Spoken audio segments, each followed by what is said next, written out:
Welcome to Blizzard Fire. We hope this video helps fire up your solution. You begin by preparing both virtual machines and their adapters so they can see each other.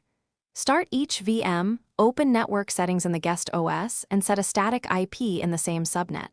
For example, 192, 168, 56, 10, and 11 with 255, 255, 255, 0. Once done, confirm the Virtualbox adapter type is host-only or internal network on both VMs so traffic stays local.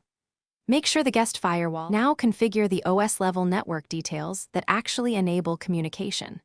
On Linux, edit netplan or ifupdown files and apply them with netplan apply or systemtool restart networking. On Windows, use network connections to set the IP4 address and mask. Once configured, bring the interface up and verify with ipedit or ipconfig/, also you can see the assigned address.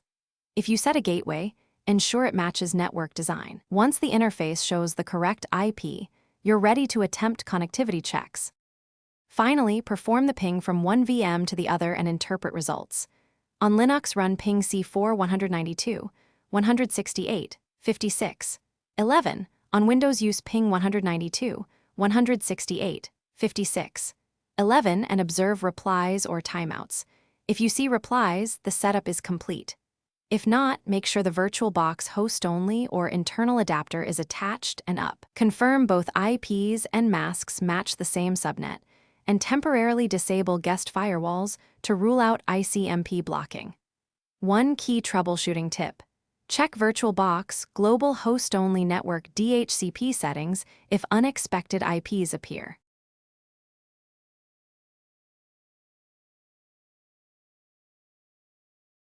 Thanks for watching. If you found this helpful, don't forget to like and subscribe.